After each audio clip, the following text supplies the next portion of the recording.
Good evening. This is Dr. Bonsai at Dr. Bonsai's Meme Emporium. Tonight, I have it. Halo Flashpoint, Rise of the Banished, the latest expansion for Mantic Games Halo Flashpoint tabletop game. Fantastic system. I love it to death. I'm really excited because these guys give you more of, I think, what people were yearning for with that Spartan Edition box, which is your Banished, so, or just more aliens in general, so you're not constantly playing, kind of mirror matches against, literally red versus blue Spartans.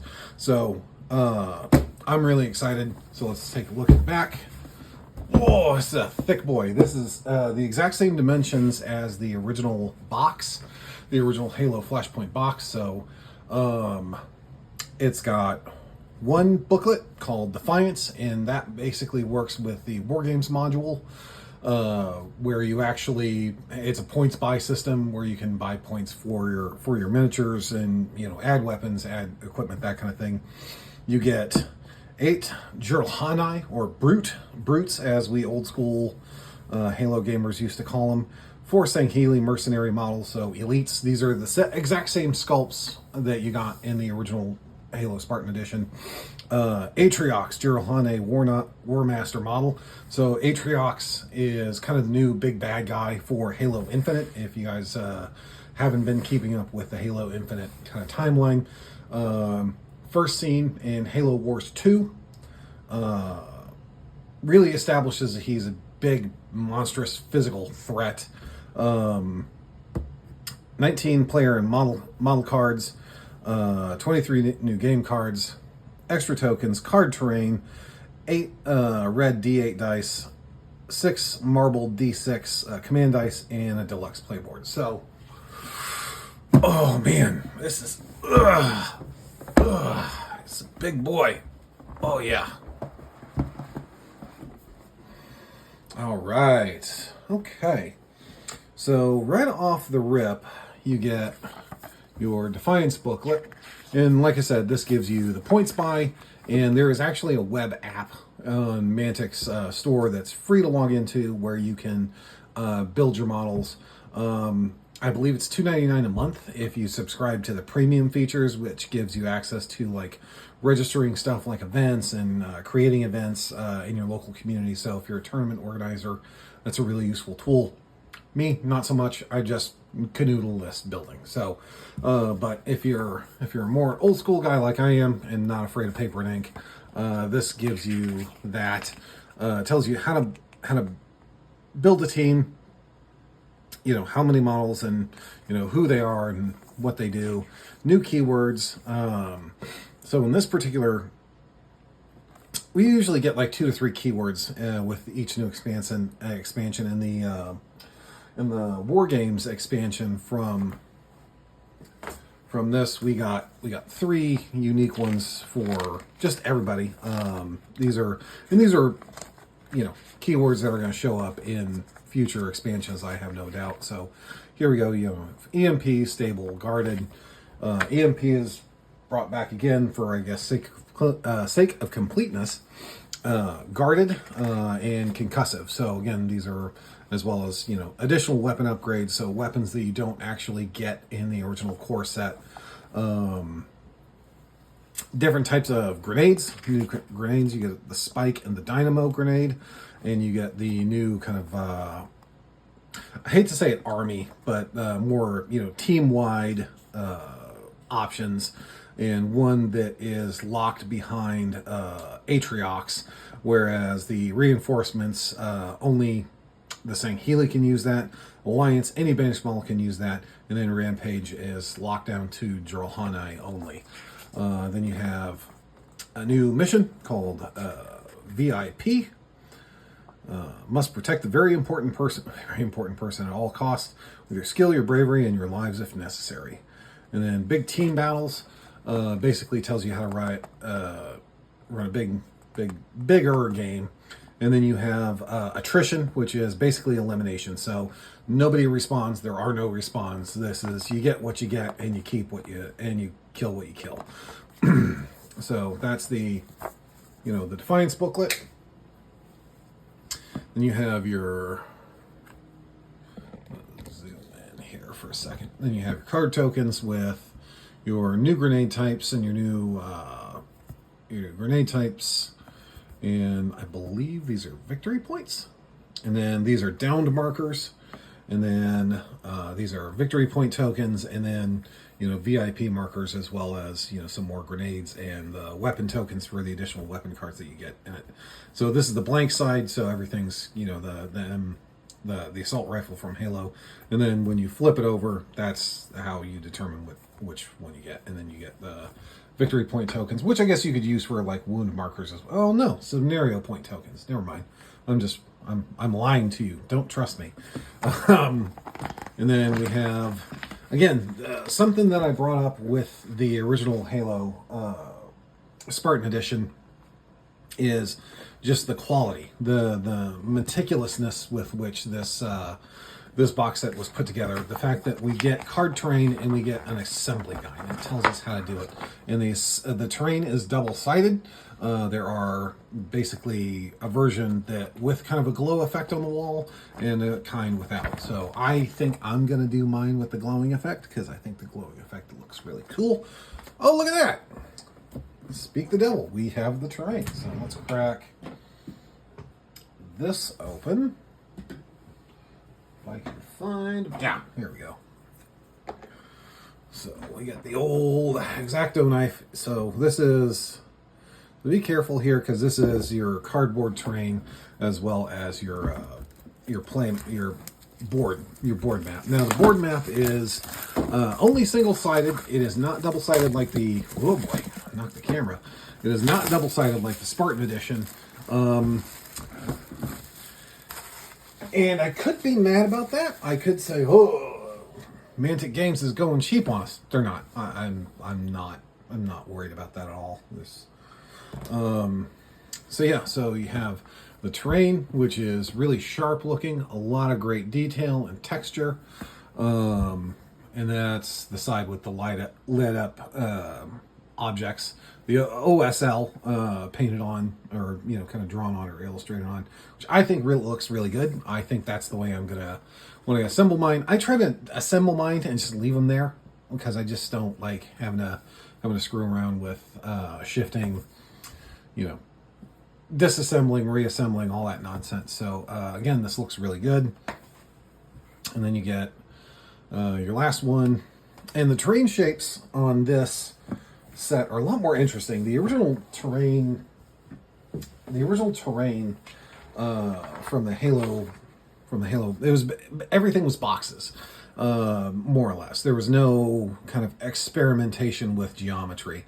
These have kind of hexagons and different shapes, and this building has an awning and some kind of some fence type protrusions that come out. So there's a lot of interesting stuff there and a lot of interesting shapes to play with. And this is the board. The back feels really solid. And this, of course, if you've played Halo Infinite, oh yeah, let me try to get it. Yeah. So if you've played Halo Infinite, you know that this is the inside of a brute ship or a brute fortress. So again, the red object source lighting looks amazing. It's very threatening. Wonderfully illustrated. The grid squares. The grid squares are easily seen, but you can almost like visualize these things as being like panel lines in the interior, and so it's not jarring. It doesn't jump out at you as if like, this looks cheap, this looks like crap. So storage, empty storage. Who does this anymore? Nobody, except Mantic, apparently. Nobody does this except Mantic. God bless. That's all I have to say about that. Ooh. Little snacky poo for later. And then we get so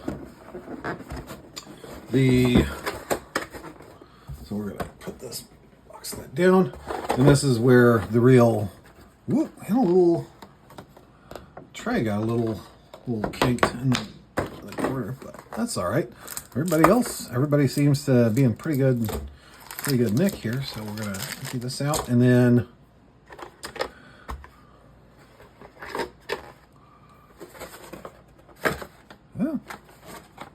everybody looks okay. All right, so we'll kind of go through these, in the order in which we receive them. So these are the Sangheili Mercenaries, which are the miniatures that we've already seen from the previous Spartan Edition box set. There's really nothing to write home about. Here, I'm gonna bring this down even more. And then, so Energy Sword, Plasma Rifle, Needler. Again, all these miniatures are minis that we've already seen, but they just look spectacular. They just look good. This guy is the Plasma Carbine, I believe. Yeah, Plasma Carbine. So you get your 4 Sangheilis, which are identical, like I said, to the previous one, the Spartan edition of the Flashpoint starter box. And then you get the big boys. You get the actual Jirohane. So step 1, you get a Chosen Warrior, and this guy is gigantic. So to kind of compare, I'll do size comparisons with like Master Chief and the other Spartans. So he's a big boy. This is going to take, these guys take up a lot of room. He's got, I believe, a Sentinel Beam. The miniature looks really good. The detail is really sharp, and there's a lot of relief. I'm not seeing, well, I think that might be a mold line. I'm not seeing much in the way of like miscasts or mismolds or anything like that. It just looks good. So that's the, and then we've got the Brute Warrior.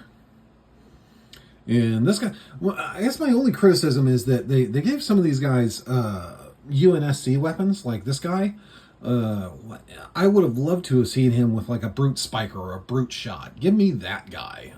But this dude has seen fit to purloin a DMR, or I guess from one of the humans. So again, facial detail, teeth detail on the weapon. It's hilarious how small this weapon looks in his hands compared to like a Spartan's hands. So you get that guy, and then you get a Brute Captain, and he has a jump pack, and he's got a, not a spiker, I'm not sure what this weapon is called, but he's got this little fella, and again, looks sharp, highly detailed. Not maybe like the barest ghost of a mold line, but nothing that I can't address. And then we've got another Brute Captain. Again, he lacks the face shield, so you can see his expression, you can see his beard going on, and his weapon that he's got right there. So that looks really good. And then you have the 2 Brute Berserkers, I believe they're called. One guy has a spike grenade, and the other has the new type of flare grenade, I think it's called. They've got the big wrist blades. They both have these cool, kind of face masks that cover them. They're identical models otherwise, so there's not a whole lot of variety going on here. Yeah, they're basically same models, just different weapon in the arm, which is fine. I'll give you enough guys for like a mirror match if you're playing with somebody. All right, and then last but not least, you get 2. And this is some downright sorcery right here, where you have these guys, and they have these giant protrusions coming from their backs. They're Brute Snipers. You have these giant protrusions from their backs, and they are not bent. However, the spike rifle on this guy has got a little bit of a kink to it, but that's nothing some hot water won't solve, so I'm not particularly worried about that. These guys look great. They've got the big kind of glowing mono eye hanging up on top of their helmet, so they can snipe at people. They just look fantastic. Good looking miniatures. So, and then of course the man, the myth, cometh the man, cometh the hour.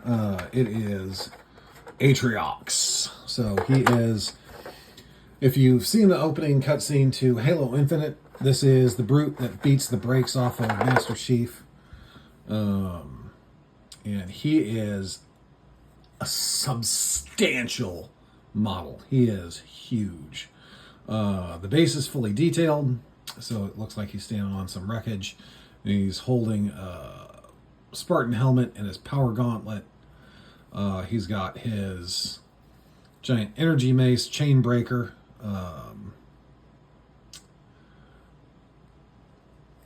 Is that? It's a little. I don't think it's bent. It doesn't look bent to me. I don't know. Facial detail is incredible. It's going to be a lot of fun and challenge to paint, especially since he's got that war paint on his the white war paint on his face, or a tattoo maybe. Yeah, looks amazing. So what we're going to do is we're going to put him next to the other guys, and we're going to kind of show. Bring this down, kind of the size differential that we're working with here.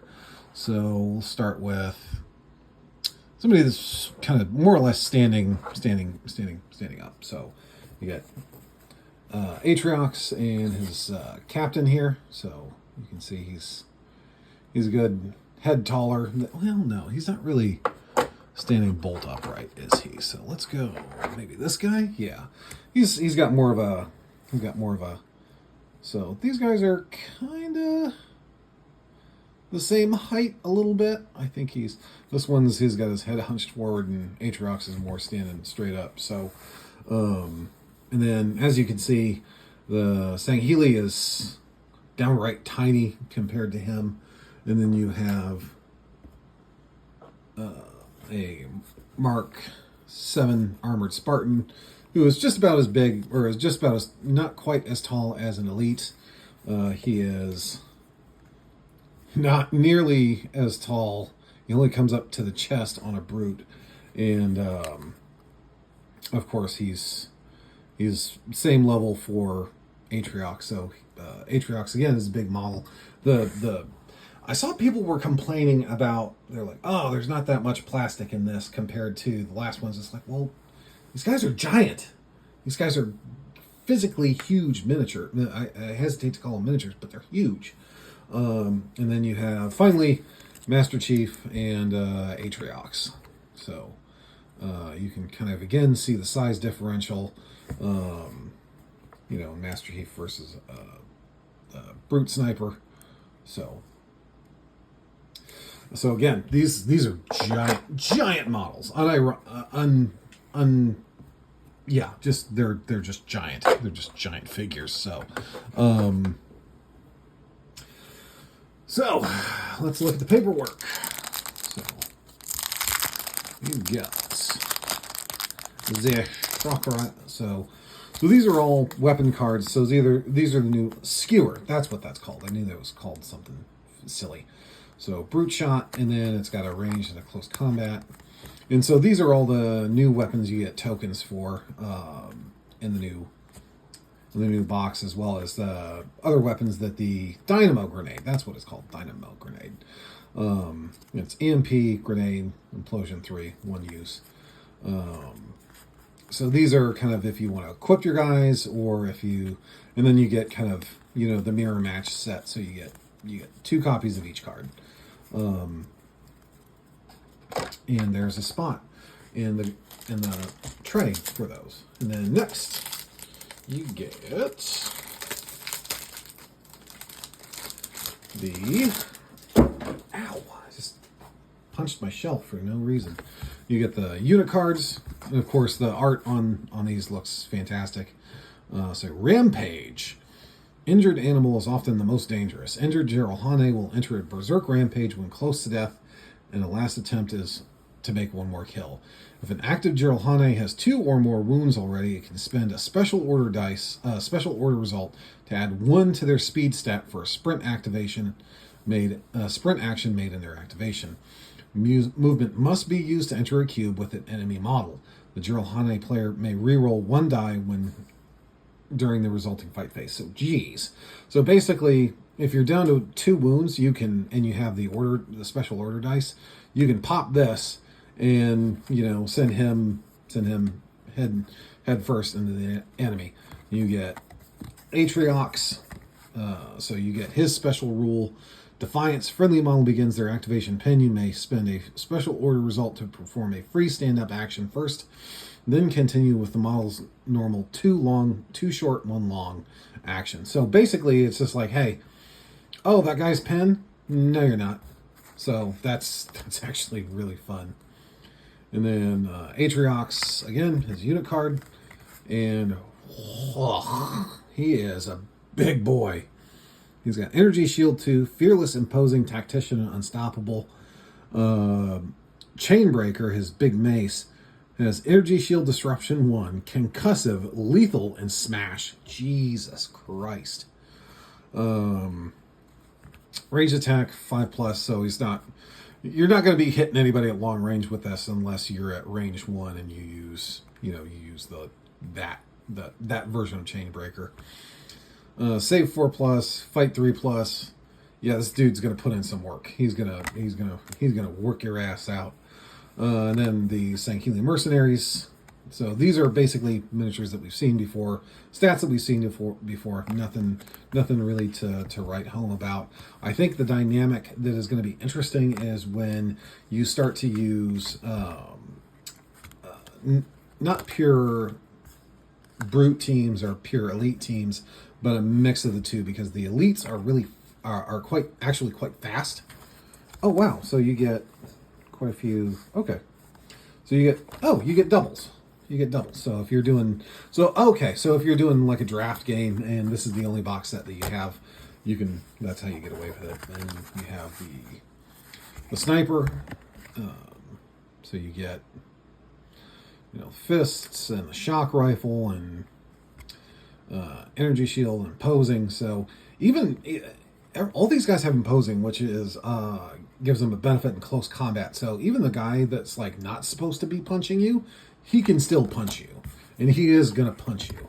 The Berserker save is kind of trash, but he's got 6 hit points. He's got no energy shield, so he's got 1 armor. But his move his long action is a 3 sprint.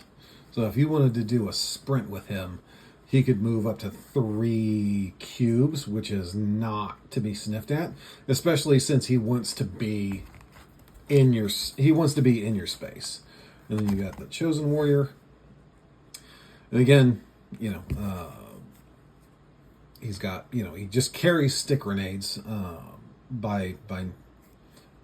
and Jiralhane fists have knockback. Good lord. So if you're not familiar with the rules for Halo Flashpoint knockback, basically if you hit somebody and they're in melee with you, you actually push them out of the square and against other terrain, and that can cause enemies to interact with terrain. So it's pretty good. So this guy's got a Ravager. I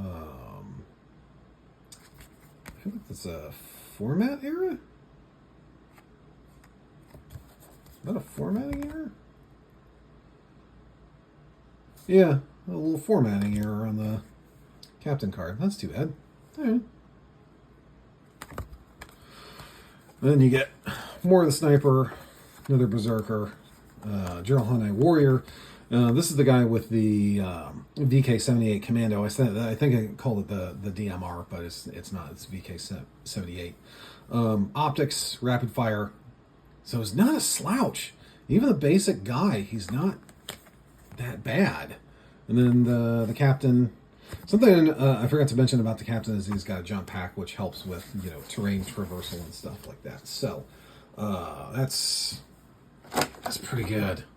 That's pretty good. And then you get the special order dice, which are kind of a key component of Halo Flashpoint. Basically, when you roll these, it gives you free actions, and each one of these things give you each one of these things give you a different free action, and then allows you to use special orders or do something kind of to break the sequence of the game, which is one of my favorite mechanics out of a lot of dice mechanics, because it's just fun. It's just fun to do illegal things in the game, especially when the game is like, I'll allow it. And these are just some basic D8s, with silver fill in. So there's pretty. It reminds me a lot of of Star Wars X-Wing. R.I.P. Star Wars X-Wing, gone too soon. But so this I also got, not sponsored at all, but I'm going to give them a shout out anyway because they do good work. Games for Life in Lake Orion, Michigan. Those guys are supremely nice people. They just moved to a bigger store. Their brand new store is fantastic. It's giant, actually. They do have a group that plays every Thursday. So if you're in Southeast Michigan and you're in Halo Flashpoint and you want to go visit those guys, pay them a visit. They're a class act. I love those guys to death. That's pretty much it. That has been Halo Flashpoint Rise of the Banished. I'm really excited to dig in and start theory crafting and doing stuff with these guys, and who knows, I might get a wild hair and start painting one of them. So thank you guys very much. Please like, share, and subscribe, because YouTube counts that as engagement now. Only if you like and if you comment. Also, I have Ko-Fi. I did not get this at a discount. Anything else? The retail MSRP was $139 USD. There are places you can get it cheaper, but I got mine from Games for Life because they are a great store, and if you don't support the great stores when they're trying to do the right thing, they're not going to be any more great stores doing the right thing. So that's it. Thanks for your time, guys. Have a great day.